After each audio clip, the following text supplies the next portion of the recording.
que no debería haber, que junta, une el flujo entre la aurícula izquierda y derecha, ¿no?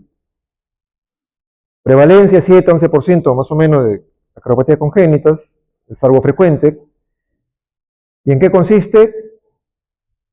En que este septum, que debe estar íntegro, el septum interatrial, hay un orificio congénitamente determinado que hace que el flujo de la sangre de la aurícula izquierda pase al lado derecho, y eso hace que el pobre ventrículo derecho tenga sobrecarga de volumen, ¿no? ¿Se dan cuenta?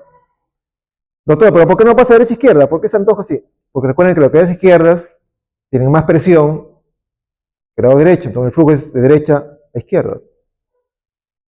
Entonces las cavidades derechas tienen sobrecarga de volumen, y en general las sobrecargas de volumen hacen dilatación, ¿no? No hipertrofia, la pared se dilata. Como van a ver, esto hace que las cavidades derechas se dilaten, crezcan, las derechas sobre todo. Número 2, ese hiperflujo, al final, ¿a dónde se va? ¿A dónde se va? A la pulmonar. Pues esa es una cardiopatia de alto flujo pulmonar, ¿no? Cuando las arterias pulmonares reciben más flujo de lo que deberían haber. Y hay cierto grado de plétora pulmonar, ¿no? Un flujo pulmonar aumentado.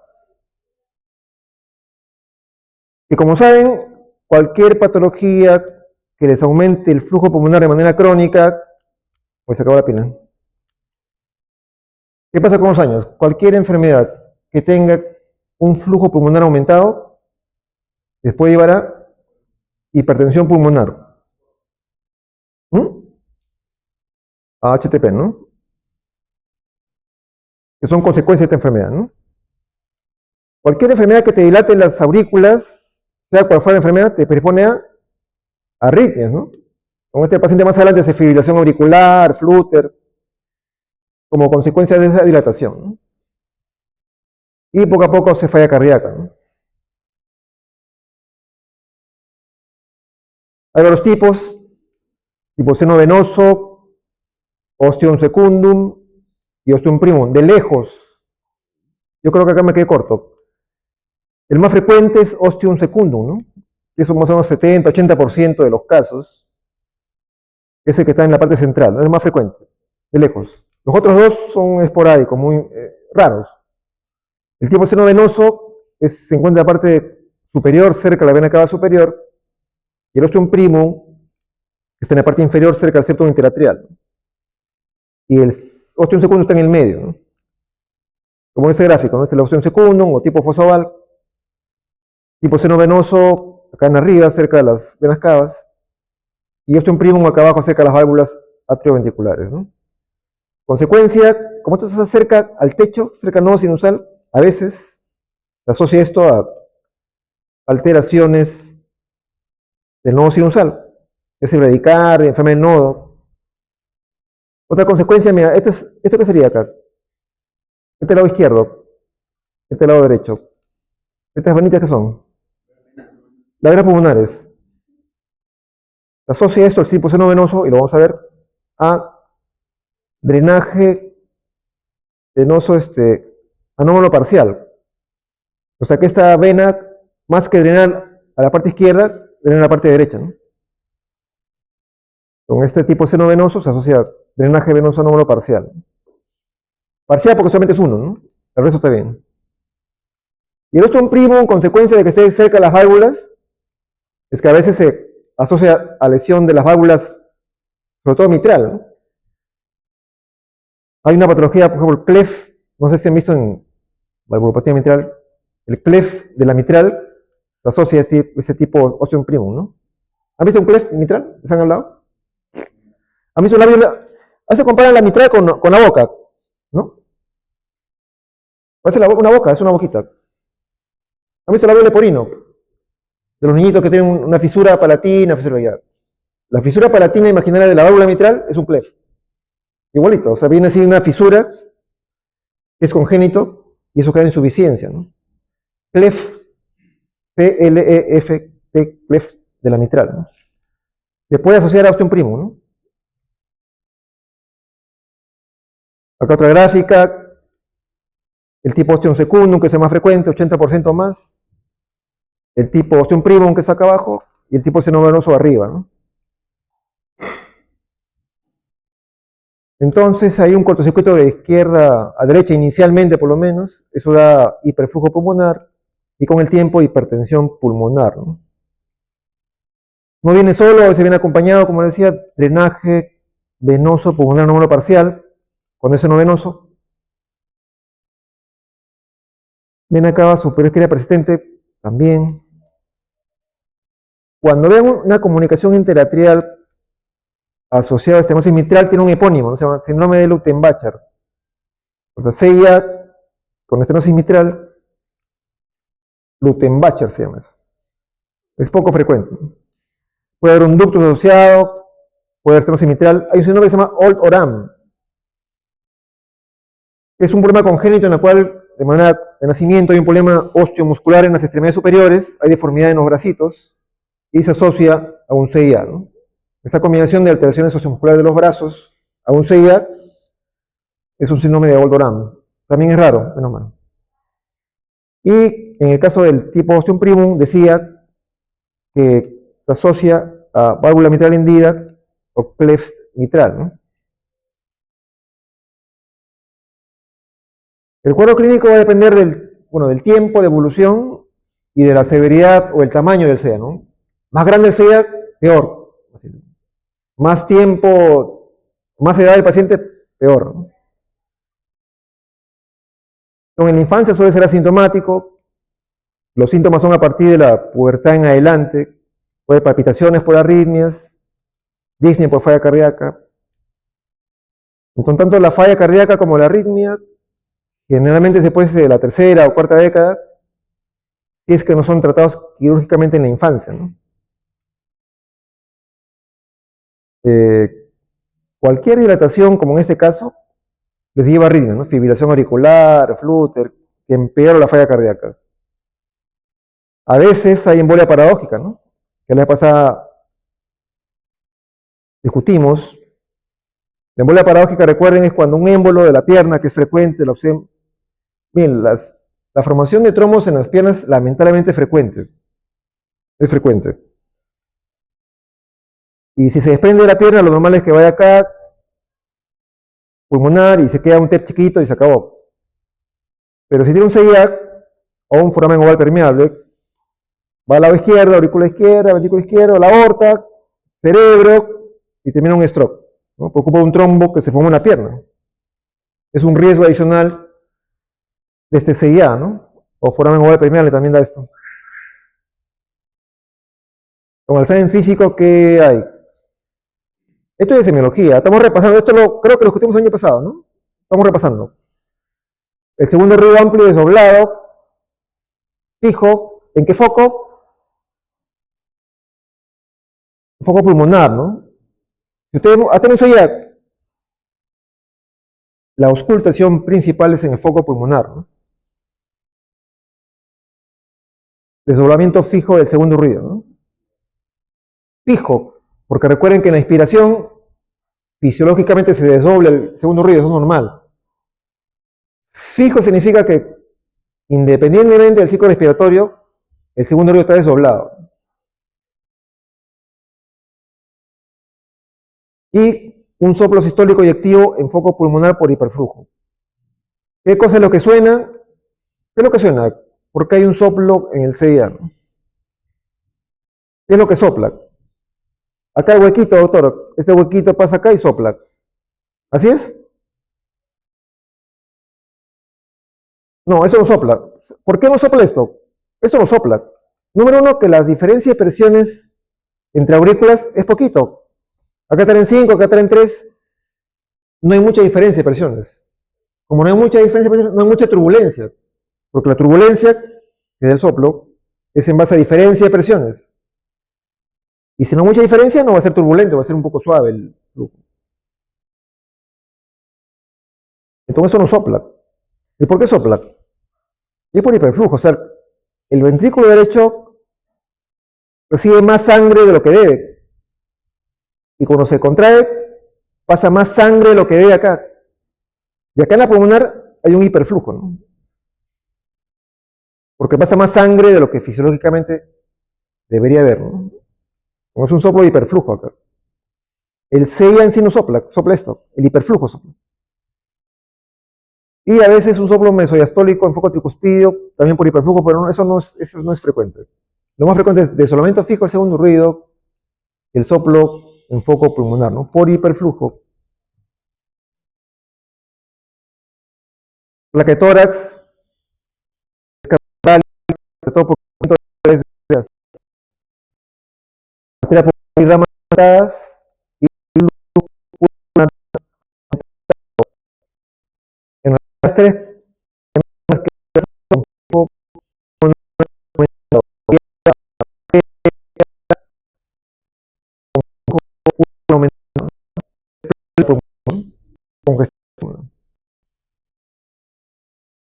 por ejemplo, vean este chiquitín, vean la aurícula derecha, ¿cómo está?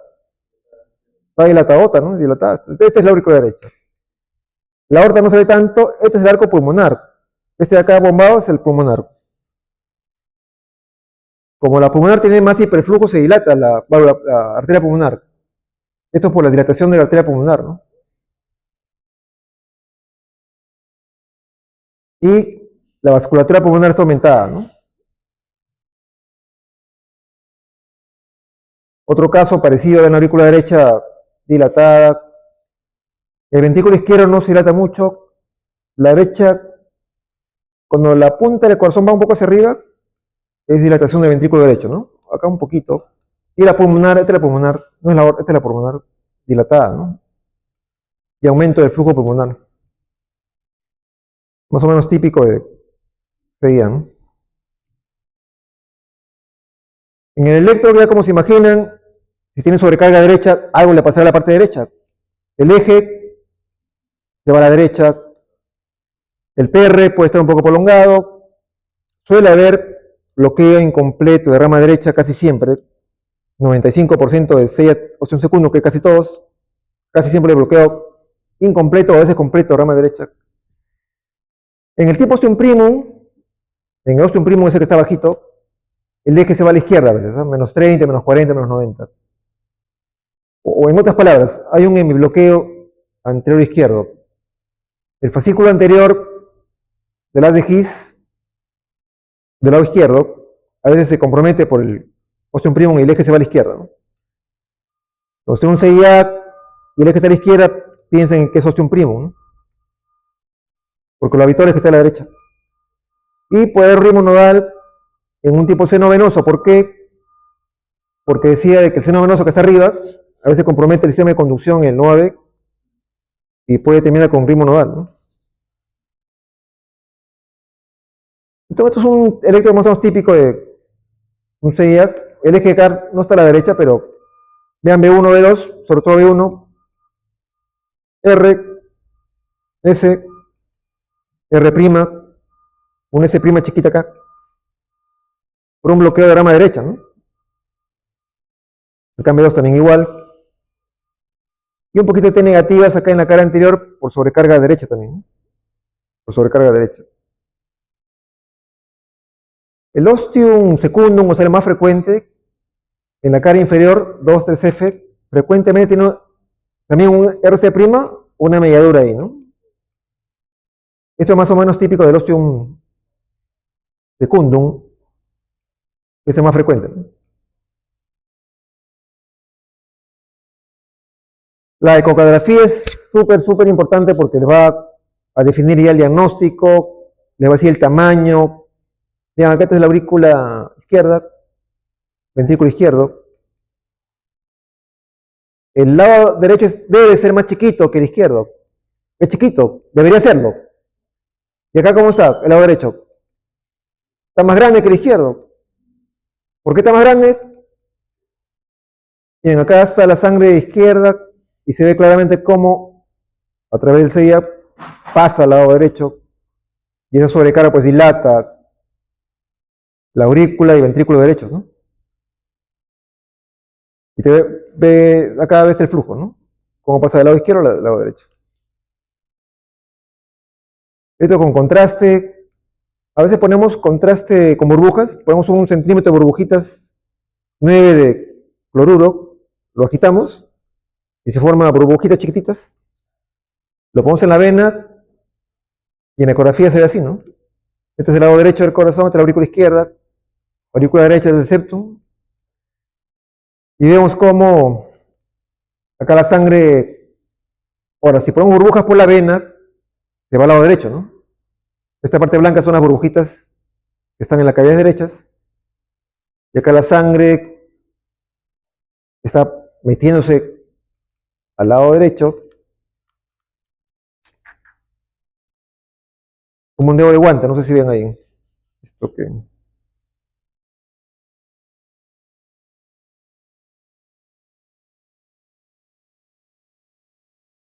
Bueno, ese dedo de guante que se mete es un flujo normal, ¿no? Y a veces pasan burbujitas del lado derecho al lado izquierdo. Y se ve ahí el chant fácilmente, ¿no? Ahora los tipos de ecografía. Esta es una ecografía 3D que permite ver en 3D mejor la lesión, ¿no? Lo que está al fondo es el septum interatrial, visto desde la aurícula derecha, y ese huequito es la comunicación interatrial, ¿no? Ese sería tipo ostium secundum, que es más frecuente, ¿no? Esto igual son 3D, puede ser redondito, puede ser bien grande, mira, casi todo el septum interatrial es un hueco, ovalados, ¿no? Son variables.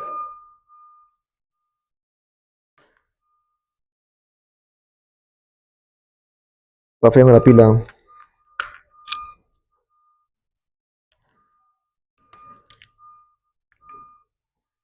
A veces es uy, a veces son varios. Ven acá hay por lo menos 2 huequitos, ¿no? Como una coladera. Acá 3. Y puede ser tu interés es una coladera. Acá le han puesto un parche, ¿no? Esto no, porque no corre. Hay varias modalidades de la ecografía. La ecografía está avanzando bastante. Cada vez hay más modalidades que permiten ver mejor. Esta es una modalidad que se llama TrueView. TrueView. Están viendo el septum interatrial desde la aurícula derecha. Y acá se ve claramente la comunicación interatrial, ¿no? Esta es la vena cava superior, vena cava inferior por acá, y es el CIA, ¿no? Ostium secundum, ¿no? Aquí tú puedes medir, hacer una serie de mediciones con bastante precisión, ¿no? Tratamiento,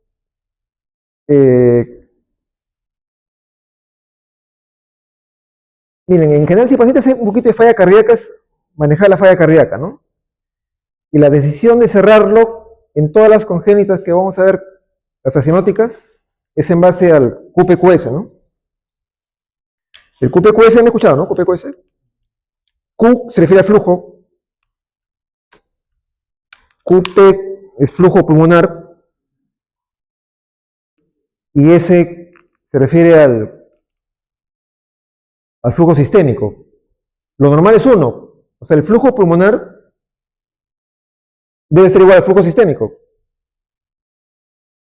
Cuando hay un chant, ese cortocircuito hace que el flujo pulmonar sea mayor que el sistémico, porque la sangre da vueltas en la parte pulmonar más que en la parte sistémica. Si esa relación es más de 1.5 o tiene un QPQS de 1.5 o más, quiere decir que hay mucho flujo pulmonar, va a terminar en HTP, tenemos que cerrar sí o sí ese CIA. Tenemos que cerrarlo porque va a llevar HTP, va a ser arritmia, se va a poner mal. Y hay que cerrarlo. ¿Cómo lo cerramos? Tienen varias alternativas. Otra vez insisto, la hemodinámica y los procedimientos percutáneos cada vez han quitado mano al cirujano, ¿no? Una alternativa es de manera percutánea, ponemos un catéter, a través del catéter ponemos un dispositivo de oclusión, el Amplatzer es el más famoso, y es un sistema de doble paraguas. Liberamos acá una parte, liberamos acá la otra parte, y son como 2 paraguas que cierran el CIA, ¿no? Y eso lo puedes colocar de manera percutánea. Acá, por ejemplo, están colocando un Amplatzer, ahí están los hemodinamistas, los cardiólogos hemodinamistas, están preparando el dispositivo, Es como es como un alambrecito en forma de, ahí está, en forma de paraguas. Están instalando, mira cómo se estira, ¿no? Ya. Como es flexible, tú no lo vas a poner así. Así no va a entrar en la vena. Miren lo que hacen, miren lo que hacen. Como es flexible, permite colocarlo en el catéter. O sea, lo metes al catéter y ¡fu! Se adapta a la forma del catéter, ¿no? Realmente se humedece para que tiene un material trombótico ahí un poquito que se trombosa. Ya lo está metiendo ahí al introductor y ya está, ya se metió, ese dispositivo ya se metió al introductor, está dentro. Como está preformado, cuando lo sueltes, otra vez adopta la forma de doble paraguas, ¿no? Entonces ya está dentro ese amplacer.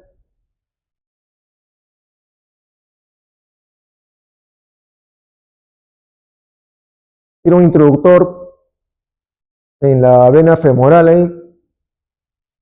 Es femoral, este es femoral, está en la femoral. Y está el introductor puesto ahí, lo conectan con el amplacer, ya lo están pasando ahí. Ahí está en hemodinamia también, ¿no? Está llegando, está llegando. Ese catéter ya pasó el septum intratraal, ¿eh? O sea, esto ya atravesó el CIAT.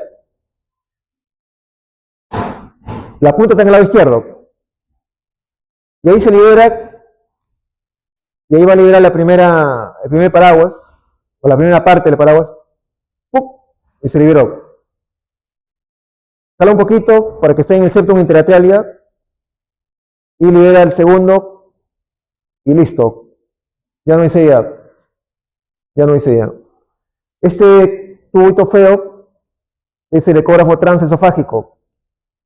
En la operación hay un ecografista que está viendo con el transesofágico cómo van las cosas, ¿no?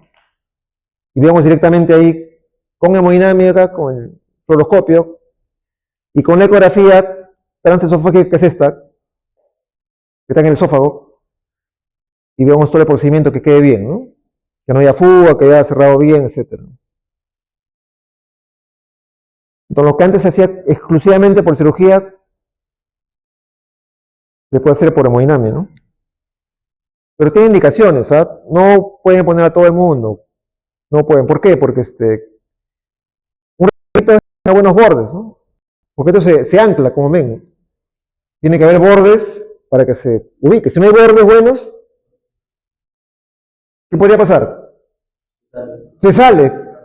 Y nos ha pasado. Y emboliza. Lo pones hoy un éxito, bacán. Al día siguiente la placa, oye, el amplacer no está, no hay. Búscalo en la pulmonar. Y termina en la pulmonar. Ahí tengo una tomografía de ese paciente. Y el amplacer está en la pulmonar. Embolizó.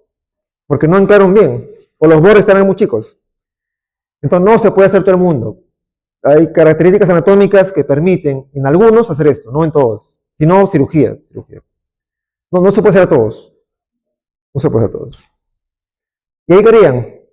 Uy, doctor, embolizó, metí la pata, ¿qué hago? Cirugía. Abrir el pecho, sacar el amplace de la pulmonar, y ya ponerme con un parche ahí, ya, un parche pericardio, un parche de teflón, no sé. Ese es el amplacer, ¿no? El que ha puesto ahorita. Hay otros modelos, pero el amplacer es más famoso, el más usado. La cirugía, igual, como les digo, si el paciente tiene un QPQS mayor que 1, significa que el flujo pulmonar es mayor que el sistémico en 1.5 más.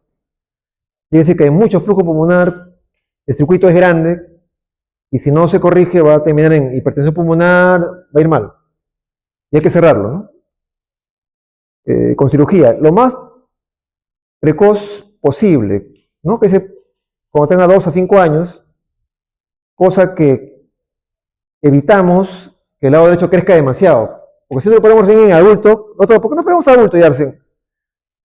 El lado derecho se dilata demasiado. Pones el parche,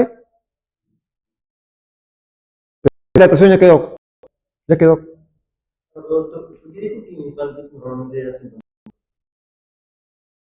Porque el desarrollo de hipertensión pulmonar, del crecimiento de las cavidades es progresivo.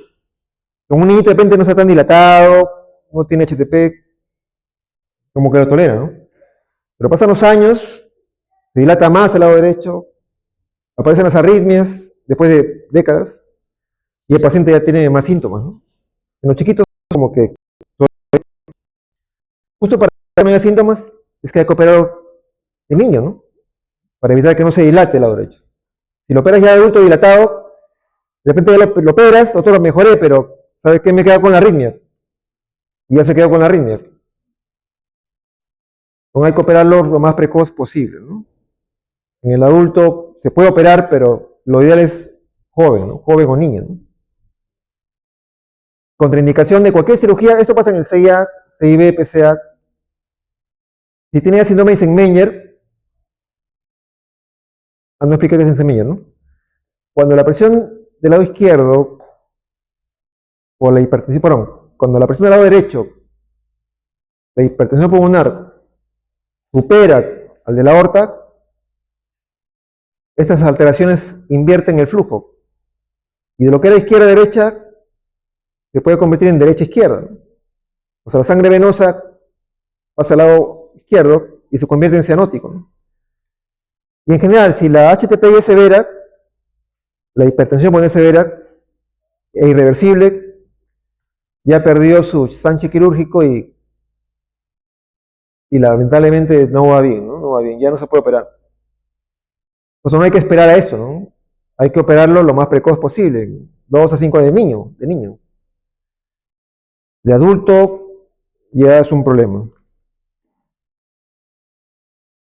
Si es chiquito y ovalado, puede ser con cierre directo. Si es grande, redondito, mejor poner un parche, puede ser parche de pericardio, algunos ponen parche de teflón.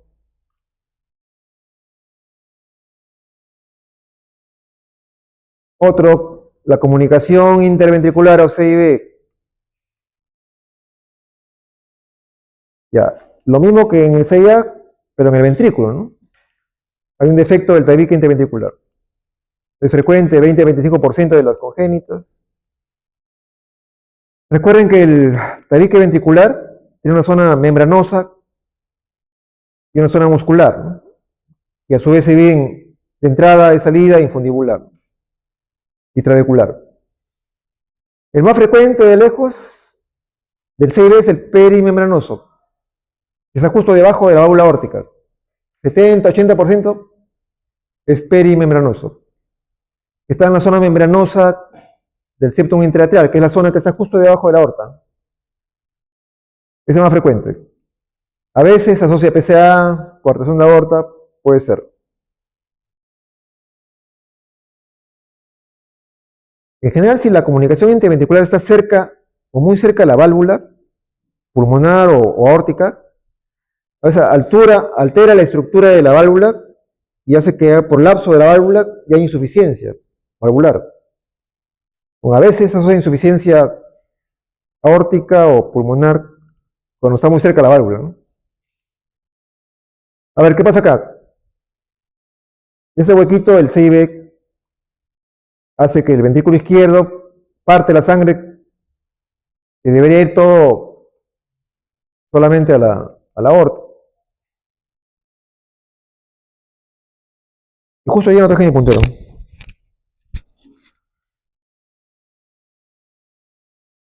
Con lo normal que debe ir a la aorta, vaya al ventrículo derecho. Entonces el ventrículo derecho tiene sobrecarga de volumen y también sobrecarga de presión, ¿no? Y este flujo, ¿a dónde va? Otra vez a la pulmonar. Y como dije, cualquier cosa que dé aumento de flujo crónico a la pulmonar, con los años termina en hipertensión pulmonar, ¿no? Entonces acá también dilata el lado derecho. También dilata el lado derecho. Pero, acá como el flujo es más o menos importante, este flujo pulmonar, esta sangre que va a pulmonar, al final, ¿a dónde va a regresar? A cabeza izquierda. Y que por último también tiene cierto grado de dilatación. En el CIB, en realidad se dilatan ambas cámaras, cámaras derechas e izquierdas. Hace una dilatación biventricular. Entonces el CIB, uno puede pensar, pero solamente se dilata el derecho también, como dice, no, acá se dilata suele dilatarse los dos. Y también puede dar Eisenmenger, ¿no? Si pasan los años, las décadas, si no se corrige, esta hipertensión pulmonar, si es que le gana a la aorta, el ventrículo derecho le gana al izquierdo y el chance invierte, ¿no? El chance invierte. Y cuando se invierte, se convierte en cianótica, ¿no? Porque la sangre venosa, sin oxígeno, pasa a la aorta y se convierte en cianótica, ¿no? Eso se llama síndrome de Eisenmenger, ¿no? Que puede pasar ahí. Pregunta de examen. Pregunta de examen, sí. Esa pregunta ya está hecha ya. Hay varios tipos de CID de acuerdo a la ubicación. De acuerdo a la ubicación, ¿no? El 80% más o menos es perimembranoso, que está acá debajo de las válvulas. Perimembranoso. Los musculares, que están más abajito, son más raros. Como es muscular, si fuera chiquito, se puede cerrar espontáneamente. Si es un CID chiquito y muscular, a veces se cierra solo, en los bebitos. Los perimembranosos no, esos nunca se cierran. Pero los musculares chiquitos pueden cerrarse a veces. Los infundibulares, ojo que se llama infundíbulo, al tracto de salida del ventrículo derecho, se llama infundíbulo, ¿no?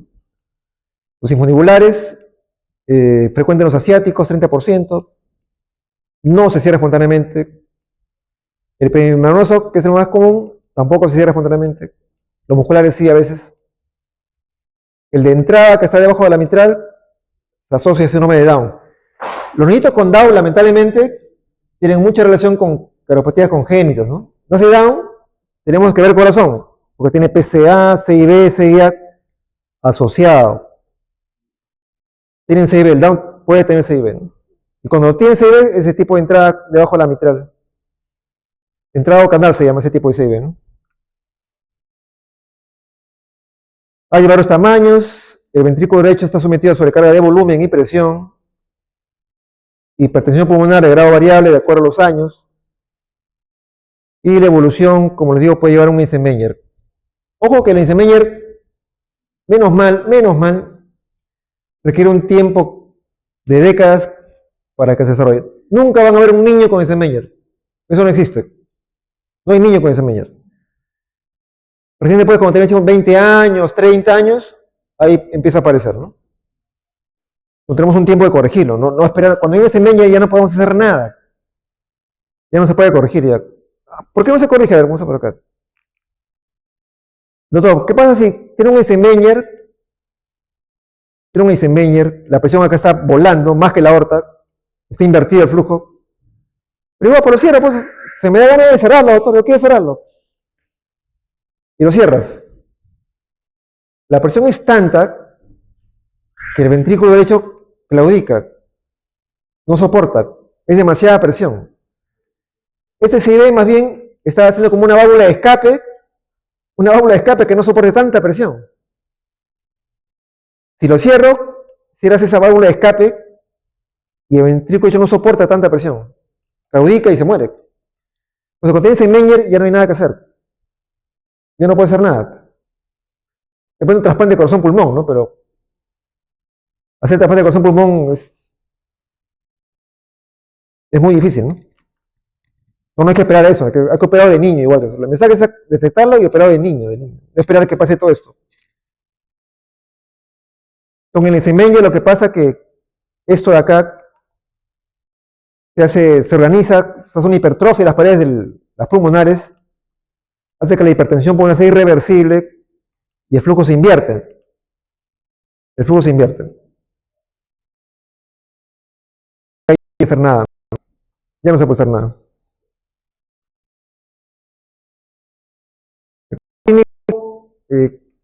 Igual falla cardíaca ya en la adolescencia, en la adultez, arritmias si ya se dilató el corazón, si hay Eisenmenger en periodo de cianosis, ya sí ahí no hay nada que hacer. A la auscultación está el famoso soplo de Royer, ¿no? Esto lo vimos en semiología el año pasado, soplo de Royer. El soplo intenso en cardiología, más intenso, el más fuerte, el que el soplo de Royer, es el soplo holosistólico, es un soplo holosistólico de la comunicación intraventricular, casi siempre con trill. Ponen la mano y está el trill, la vibración. Y es un soplo muy intenso, ¿no? El más fuerte en cardiología, el CIBEC, soplo de Royer, ¿no? En segundo lugar, ¿a quién le darían? Estenosis aórtica, ¿no? Y el tercer puesto, casi empatado con el segundo, insuficiencia mitral, ¿no? Todos sistólicos, ¿no? Porque en las sístoles hay mayor flujo, mayor turbulencia. Los soplos diastólicos, insuficiencia aórtica, estenosis mitral, son bajitos, porque las presiones en diástole son chiquitas. No hay gradiente y el soplo es bien chiquito. Acá en sístole, sí, el soplo de Royer es un soplo, pero brutal. El electro, si es chiquito, pues es normal. Cuando es grande, le decía, hay un crecimiento biventricular. Ambos ventrículos se dilatan. La aurícula izquierda se puede dilatar más. Y si tiene hipertensión pulmonar severa, podría predominar hipertrofia del ventrículo derecho en caso avanzado, ¿no? En caso avanzado.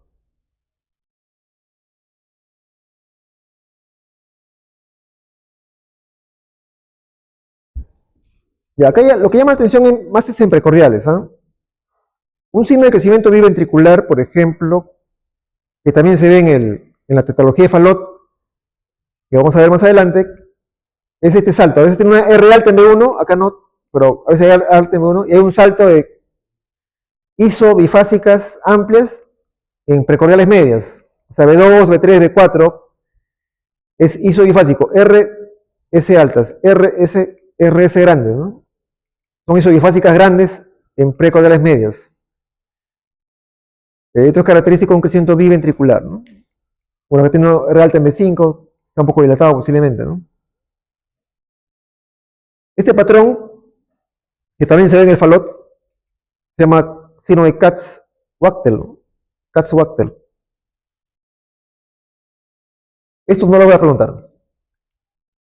Hoy día, justo más tarde, tengo clase con los residentes electroencardiología pediátrica, justamente. A ellos sí les voy a preguntar esto.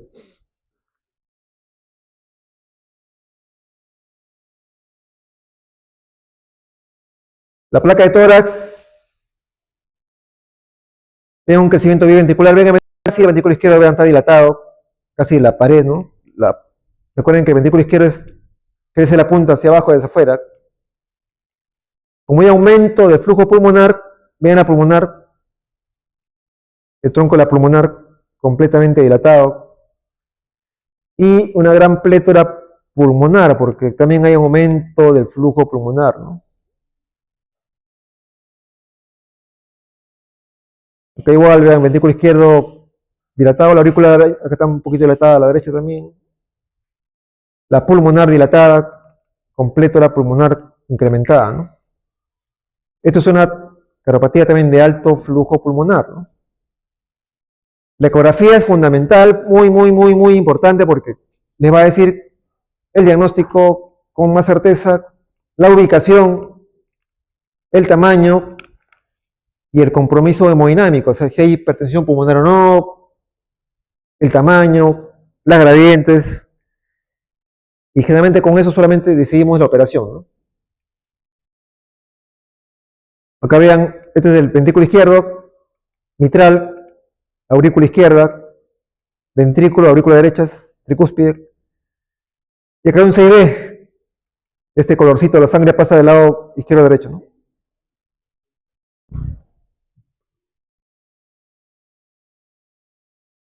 Acá también se ve el CIB, el ventrículo izquierdo, ventrículo derecho, CIB.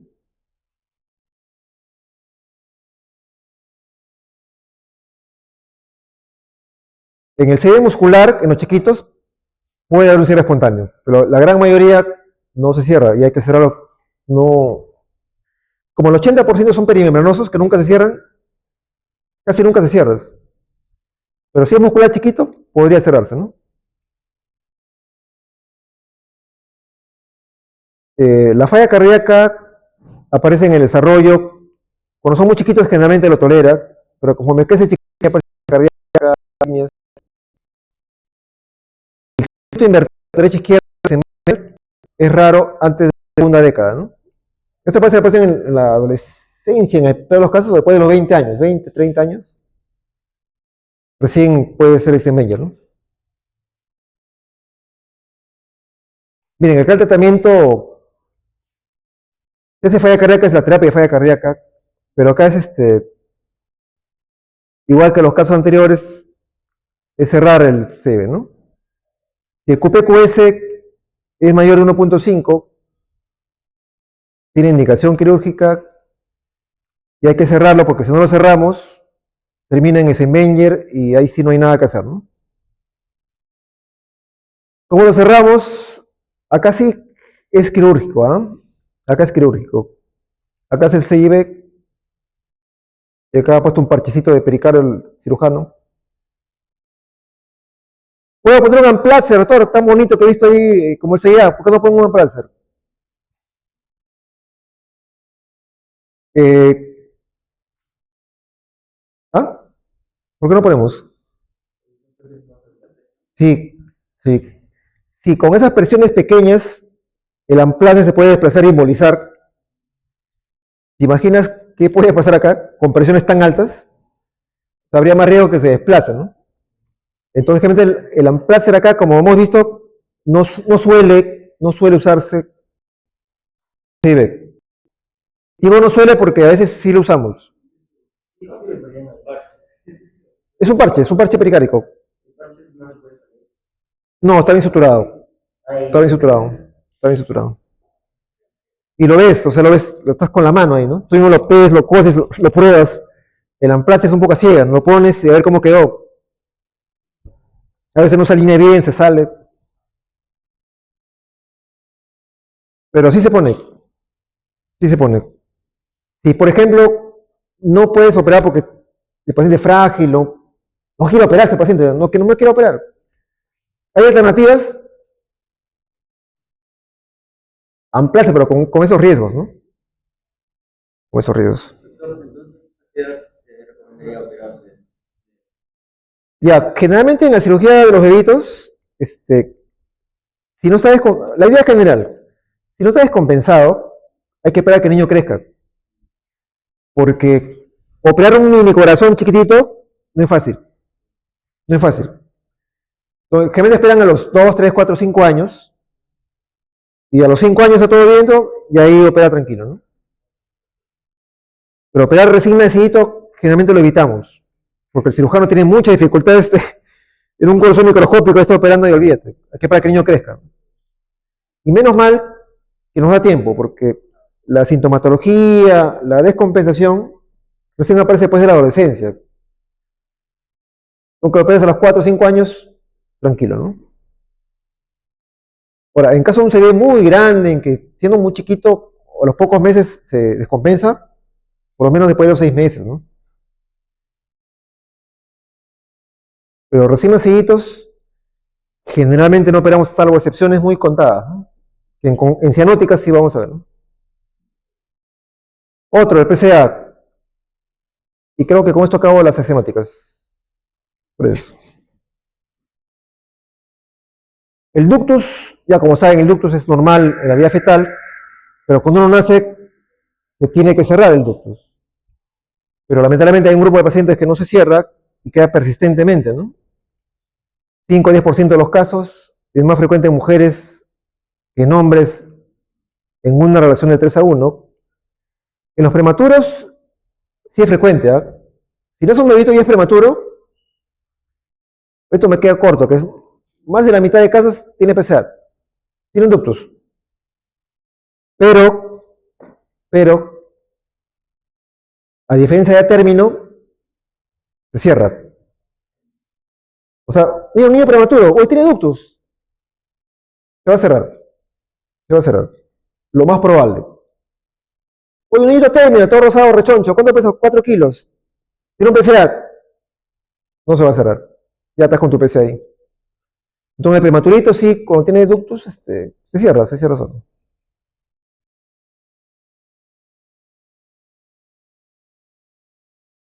la término no se cierra. Bueno, qué pasa acá en el PCA? Acá está la aorta, el arco aórtico, el PCA se ubica claramente casi justo en la bifurcación de la rama derecha con la izquierda, pero más apuntando a la izquierda. Y ahí está el ducto la parte descendente de la caída aórtico con el inicio de la pulmonar izquierda, después de la subclavia, generalmente después de la subclavia izquierda. Aumenta el flujo de la aorta a la pulmonar, ¿no es cierto? La presión sistólica de la aorta condes promedio, un número, 120 ya. Y la pulmonar, ya, 20 por 100. Y la diástole, acá, número 70, diástole, 70, ¿no es cierto? Ya, 80. Y acá, diástole en ventrículo, ya, pone 10. Tanto en sístole como en diástole hay un gradiente. Y el soplo es continuo. Como en sístole más gradiente, suena. En diástole se y da el soplo en maquinaria o soplo de.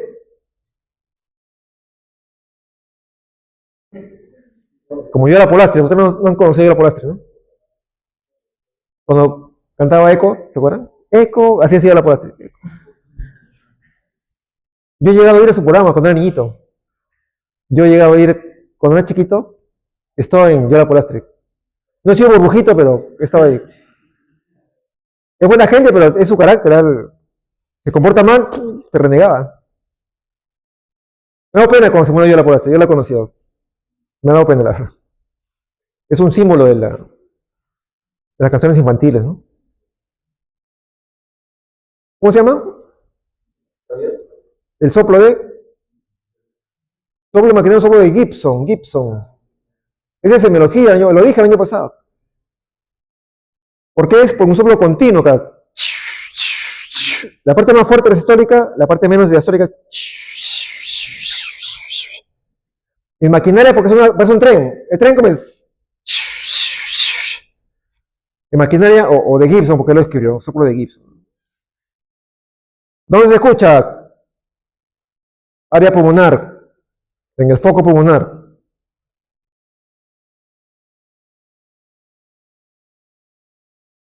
Igual que los otros, este hiperflujo da hipertensión pulmonar, ¿no? Ahora, acá hay una cosa mía paradójica. ¿Qué cavidad es la que crece primero? Uno puede pensar, ¿no? Acá la sobrecarga derecha, sufrirá el lado derecho. Sí, pero eso pasa con el tiempo. Pero en el tiempo que no tiene HTP, no tiene hipertensión pulmonar, el ventrículo no sufre tanto, ¿no? En los años iniciales, el niñito no hace HTP. Y el ventrículo derecho como que lo soporta, no sufre mucho. Pero esta sobrecarga de volumen del pulmón que está lleno de agua, de sangre, ¿a dónde regresa? Ajá, podemos regresar y de ahí que tienen sobrecarga de volumen. ¿La sobrecarga de volúmenes dan hipertrofia concéntrica o excéntrica? Se dilatan, la insuficiencia aórtica, la insuficiencia mitral, que son sobrecargas de volumen, crecen. Entonces, aunque parezca medio raro, lo que se dilata inicialmente es el ventrículo izquierdo, porque esa sobrecarga de volumen termina en el lado izquierdo. Y se dilata el ventrículo izquierdo. Ya cuando hace HTP, ya se empieza a sufrir el lado derecho, ¿no? Pero inicialmente, por sobrecarga de volumen, el primero en dilatarse es el ventrículo izquierdo. Y ya conforme más hipertensión pulmonar, también sufre el lado derecho, ¿no?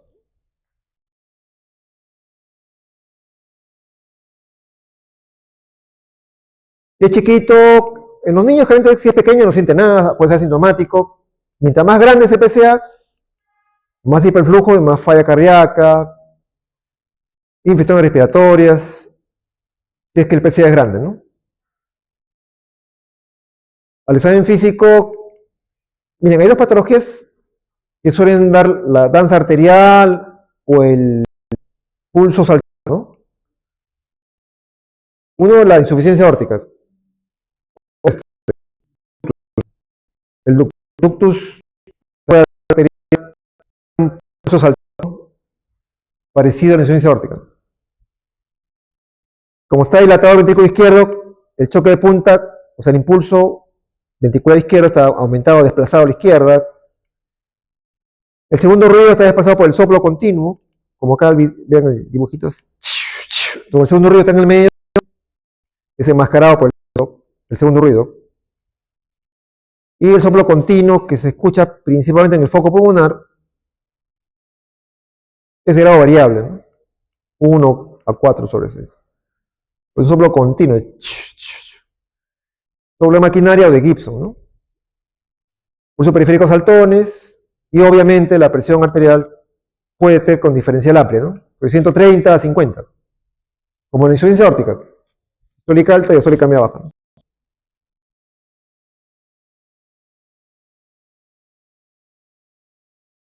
Acá hay una cosa interesante, que tienen que saberlo, ¿no?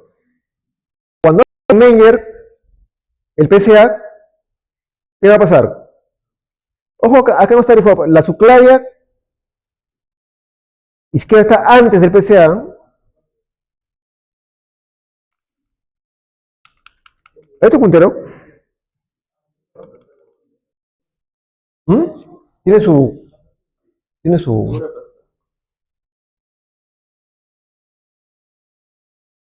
Antes del interruptor de encendido. Ya. Uy. Este es... ¿Ah? Dime. Uy, es un...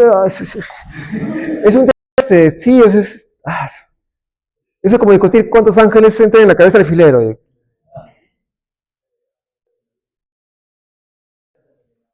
En general, el término acropaque se refiere a los palillos de tambor. Y la luna de reloj ya es la uña propiamente, ¿no?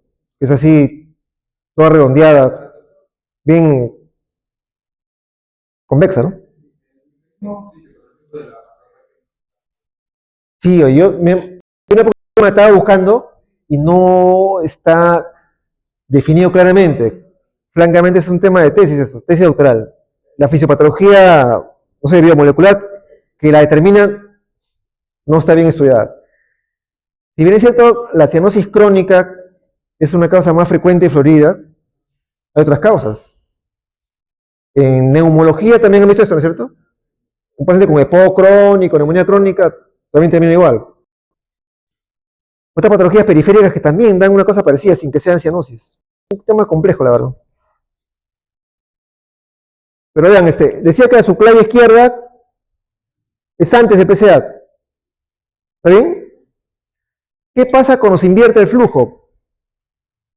O sea, la pulmonar le gana a la aorta y la sangre venosa se va a la aorta. ¿Va a ser a todo el cuerpo? O sea, esto invertido. Acá, bueno, que el lado derecho, esta pulmonar, pasa invertidamente y va a la aorta.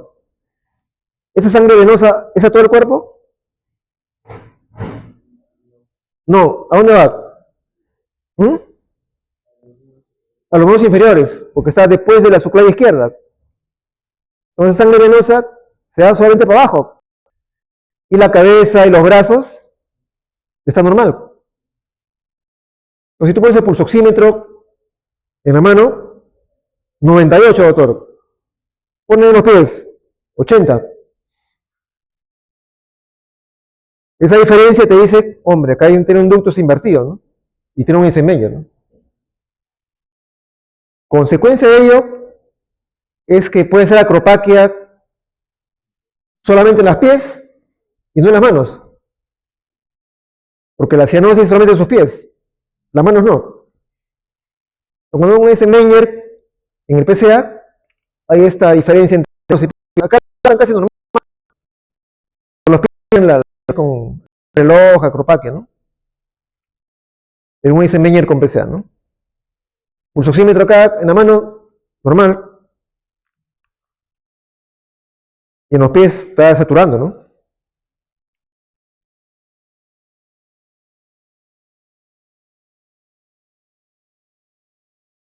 La placa de tórax igual si chiquito es normal, cardiomegalia de acuerdo a la severidad del PCA y siempre el flujo pulmonar aumentado, ¿no? En el electro inicialmente hay sobre todo hipertrofia del ventrículo izquierdo y más adelante puede haber hipertrofia del derecho cuando hay hipertensión pulmonar, ¿no? Pero inicialmente, repito, es dilatación del ventrículo izquierdo. Parecido al CIA, ¿no? Ventrículo izquierdo acá, bueno, casi está más dilatado el ventrículo izquierdo, la pulmonar está aumentada con un aumento de la plétora pulmonar, ¿no?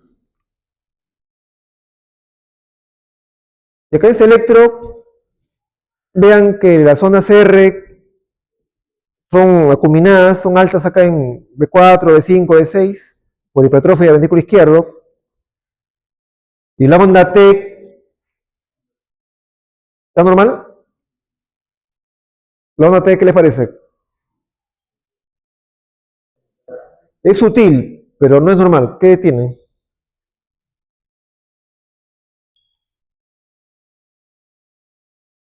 Ya, es un poco simétrica y un poquitín acuminada por acá B3, ¿no? Recuerden que la sobrecarga diastólica del ventrículo izquierdo se ve con onda T simétrica y acuminada, ¿no?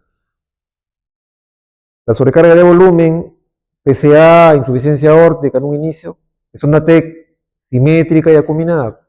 Sobrecarga de volumen de ventrículo izquierdo. O sobrecarga diastólica, ¿no? Sobrecarga de volumen o sobrecarga diastólica, lo mismo. Porque las sobrecargas de volumen están generalmente en diástole, ¿no? Y la sobrecarga de presión o sobrecarga sistólica, ¿cómo se ve en el electro? ST rectificado o invertido la T, ¿no? Sobrecarga sistólica. Pero la diastólica es una T simétrica y acuminada por el PCA, ¿no? La ecografía siempre es muy importante. Le va a decir la ubicación del PCA, esta es la arco aórtico, esta es la pulmonar, esta es la parte izquierda pulmonar, el tronco de la pulmonar, y acá está el PCA, casi en la bifurcación. Ven el flujo, las radientes, hacemos una serie de medidas, ¿no? Sin embargo, miren, el PCA, si el ecografista no lo busca, o lo hace la ecografía, se les pasa. El PCA sí hay que tener mucho cuidado al hacer la ecografía. Y si el ecografista no es un poco meticuloso, se les pasa. Se le pasa. Y no es fácil, la verdad. Y aún así, a veces tenemos dudas del diagnóstico. Y la angiotomografía sí permite verlo mucho mejor, medirlo mucho mejor, ver la forma del PCA y da más información, la verdad. Entonces el arco aórtico, este es el tronco de la pulmonar, acá está el lado izquierdo, y ahí está el PCA, ¿no? El ductus. Ven el ductus, ¿no? Que está clarito. Esta es la pulmonar, tronco, aorta, y acá está el ductus. Acá está el ductus. Entonces, cuando tenemos dudas de la ecografía y todo, tenemos angiotomografía, ¿no? Que yo creo que es la que da más información con más detalle anatómico que la ecografía. La ecografía te da más información hemodinámica, podemos las presiones, pero acá en la tomografía de estructura se ve mejor. ¿Cómo lo cierro, doctor? Otra vez el intervencionista le roba protagonismo al cirujano. Igual, ponemos un catéter por el lado derecho, llegamos al PCA, liberamos este paraguas igual que el CIA y lo cerramos. Y lo cerramos. Hace unos días hicimos acá un cierre de ductus.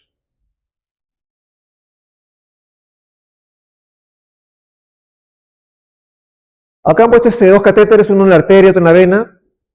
El del lado izquierdo, en la arteria, lo colocamos principalmente para poner el contraste en la aorta y ves el PCA, ¿no? Ahí ves el PCA, se pinta el PCA, ve cómo pasa del lado izquierdo al derecho, lo ubicas, y el otro catéter derecho permite poner directamente el Amplacer, ¿no? Y ya se cerró y se acabó. Y se acabó. Pero igual, no puedo cerrar así a todos los casos, ¿no? Depende del diámetro del ductus, de la forma del ductus. ¿Mm? Ah, cuando crezca. Generalmente, cuando tú pones un cuerpo extraño en el cuerpo, se fibrosa, casi se forma parte de tu cuerpo. No es que queda ahí, pasa un año y no. Se fibrosa el cuerpo, lo pone como un cuerpo extraño, lo envuelve, se forma parte de tu cuerpo. No se va a salir, no se va a salir.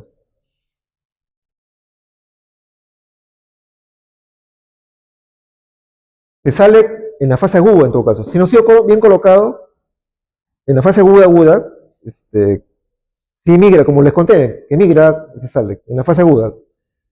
Es una complicación de estos dispositivos, que migre.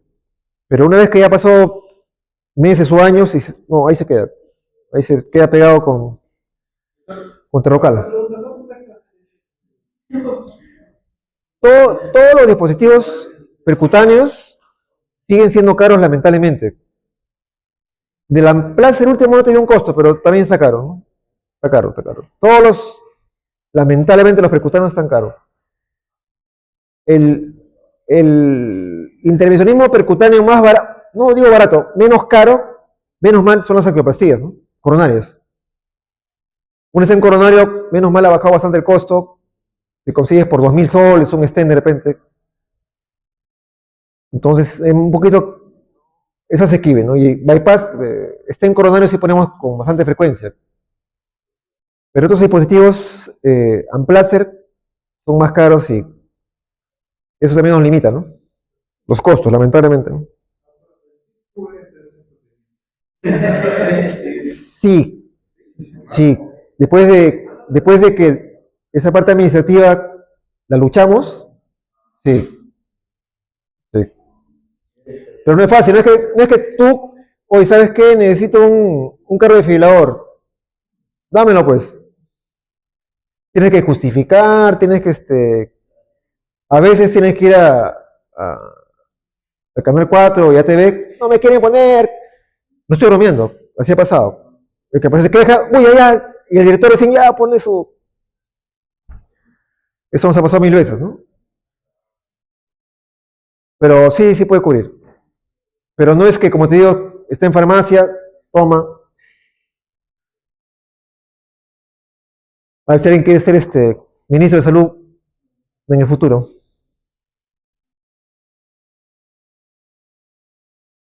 Y la cirugía cardíaca. Bueno, la cirugía, desde el punto de vista de costo económico, es más barato que colocar un coil, un aplaza, ¿no? Es más barato. Se puede operar. La ventaja de la cirugía del PCA, que no es, los dos anteriores, el CIB, el CIA, es con cirugía abierta. Abres el corazón, circulación extracorpórea y todo lo que hemos discutido. El ductus no, menos mal.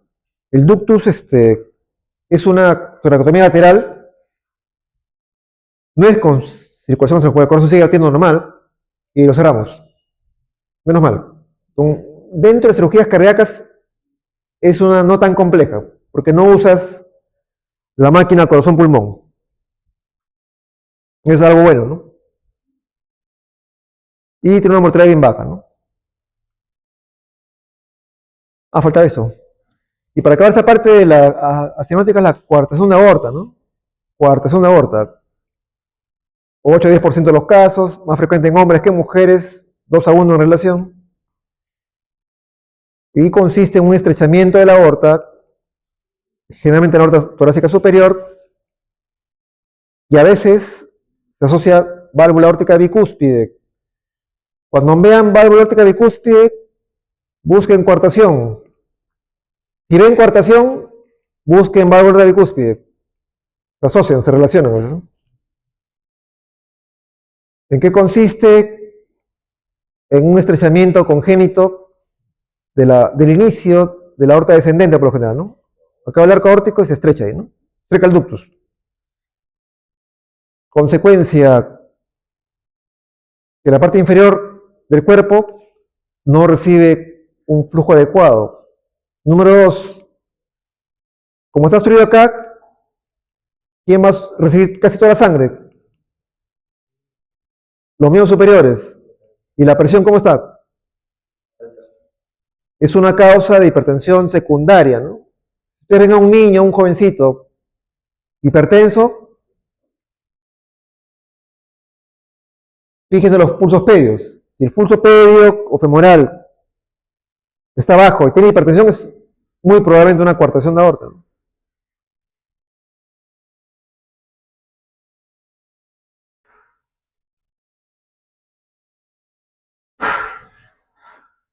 En el afán de irrigar bien la aorta descendente, se desarrolla circulación colateral a través de las intercostales. Acá vean la mamaria, la torácica, mamaria interna, genera comunicantes con la aorta descendente y se desarrolla bastante. Este desarrollo de las intercostales, recuerden que las intercostales por encima o por debajo de las costillas. Por debajo, junto con el paquete vascular nervioso, ¿no es cierto? Por debajo de la costilla. Ese desarrollo hace que, como esto es congénito, en el borde inferior de las costillas haya unas muescas, con unas mordeduras de ratón. ¿Qué es por esto? Por esta circulación colateral, que moldea el borde inferior de las costillas y se hace irregular, ¿no? Puede haber claudicación por esta falta de irrigación, los pulsos en las piernas son débiles o bajas, hay una presión diferencial entre la presión de las piernas con los brazos, ¿no? En los brazos está hipertenso, 180, 200 de presión, y abajo está hipotenso. Puede haber, no siempre, puede haber un soporte sistólico eyectivo en foco aórtico por la válvula aorta bicúspide y en la zona interescapular izquierda por esa estrechez de la coartación, ¿no?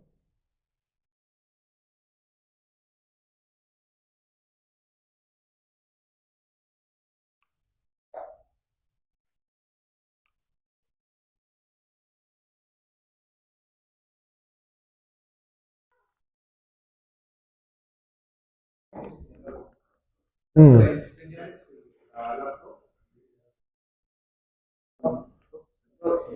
¿No? No sé, sácalo. Sácalo por una.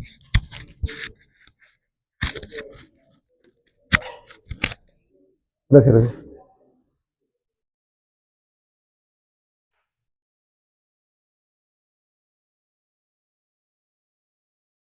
El electro no es tan específico, pero habitualmente da por esta presión alta y la obstrucción hipertrofia del ventrículo izquierdo. En la placa de tórax puede haber cardiomegalia, predominio de cabezas izquierdas y en los niños mayores de 5 años y en los adultos, muescas en el borde inferior de las costillas, que se llama el signo de Roessler, ¿no? Signo de Roessler. Y en la ecografía puede haber válvula aorta bicúspide y una gradiente en la aorta por la obstrucción, ¿no? Perdón, chicos, un otro. ¿Sí? ¿Aló? La UCI.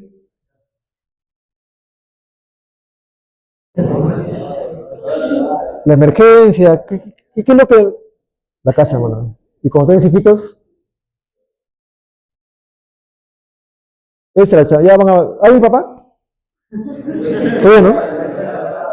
Él. Y yo les aconsejo, a ver, cuando ustedes tienen hijos, ojo con lo que voy a decir, ¿eh? Cuando tienen hijos, tu vida cambia completamente.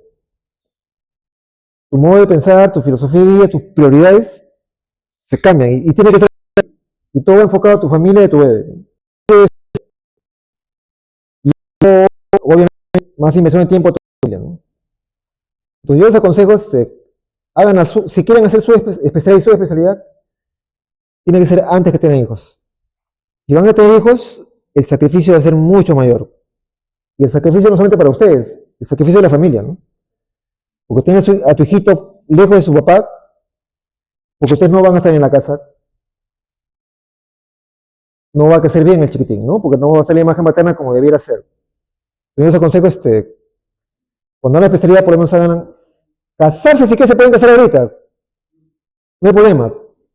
Tener hijos es otra cosa, es otra cosa. O sea, si van a otra familia, planifiquen bien que sea después de la especialidad o subespecialidad, ¿no?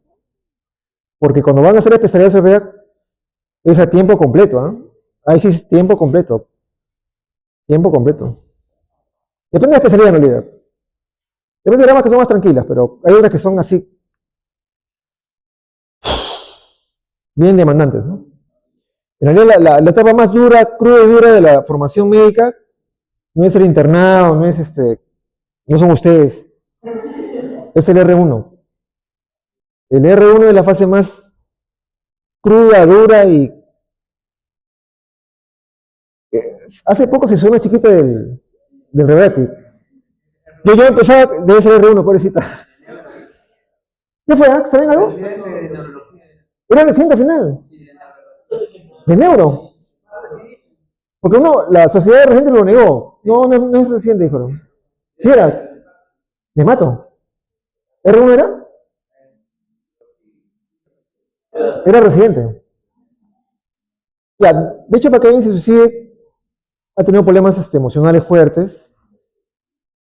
Ustedes no se van a suicidar, ¿no? Pero es un reflejo del grado de estrés de la residencia, ¿no? Entonces, es una cosa fuerte. Entonces, les repito, planifiquen su vida, no lo dejen al azar, no lo dejen al albur, planifiquen ahí, voy a hacer acá, voy a hacer esto, voy a hacer mi especialidad de acá a acá, tengo mi novia, pero voy a hacer que espere hasta que me case. Planifíquenlo bien, no lo dejen al azar, ¿no? O sea que no puedo ser residente con hijos, sí, lo puede hacer. Tengo residentes que son papás, pero es más difícil. Y si yo comparo residente, papá, puede ser muy buena gente, que le tengo yo mucho aprecio y cariño en mis R's con papás, pero la parte académica no se compara con el R que no tiene hijos, ¿no? El R que se lee el último estudio, sabe todo, se ha buscado cursos, que se queda en la UARES. El otro no, pues no puede, tiene que correr en la casa a ver otras cosas, ¿no? Es muy bueno, puede ser muy bueno y va a ser excelente cardiólogo, pero el otro le sacó ventaja, ¿no? No es igual, ¿no? No es igual. Planifiquen eso, ¿no?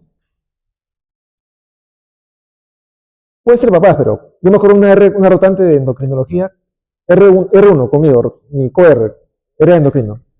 Instante, ya, permiso. En la residencia, regresa un tiempo. ¿Qué creen? Otra vez que está en 2 gestaciones en la residencia, qué valga esta mujer.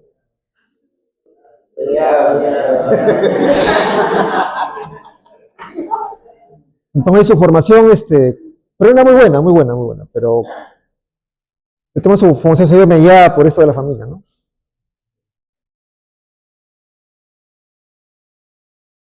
Entonces, frecuentemente puede haber hipertrofia del ventrículo izquierdo, con sobrecarga tólica, por esta obstrucción, ¿no?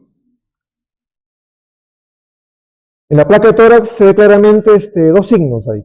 Uno es el signo de Roessler, vean el borde inferior de la costilla, acá está clarito, esa mordedura de ratón es porque las arterias intercostales están acá aumentadas, como colaterales, y eso moldea así las costillas, ¿no? Y a veces, no siempre, a veces, acá también miran, el signo de Roessler, ¿no? Que es consecuencia de esas intercostales grandes, hipertrofiadas por la circulación colateral.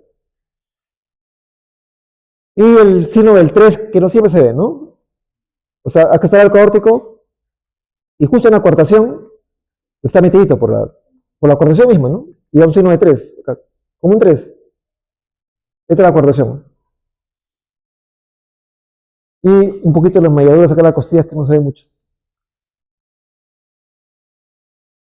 Se asocia a aorta bicúspide, acá 2 valvas, es bicúspide esta válvula. La coartación se asocia a bicúspide, válvula órtica bicúspide. Acá otra vez la mediadura de las costillas. Sin embargo, el estándar anatómico es la angiotomografía, ¿no? La angiotomografía les permite ver con detalle la ubicación, la severidad de la coartación y es muy gráfica para ver la coartación, ¿no? Vean acá, ¿no? Vean esta coartación. Brutal, ¿no? Los glóbulos rojos pasan acá de costadito, ¿no? Pasan en fila india los glóbulos rojos. Puede tener este grado de severidad, ¿no? La terapia, si tiene gradientes más de 50, ya una obstrucción importante, es la cirugía, ¿no? Es término terminal, o sea, cortas acá y vuelves a juntar la aorta, ¿no? De repente, si la gradiente no es tanta y la obstrucción no es tan severa, podrías usar un stent, pero totalmente los stents lo usamos más en una recordación. Nos supone que operas y queda cierta gradiente, podríamos poner un stent también ahí, ¿no? Es otra alternativa. Hemos sacado esa parte de acenóticas.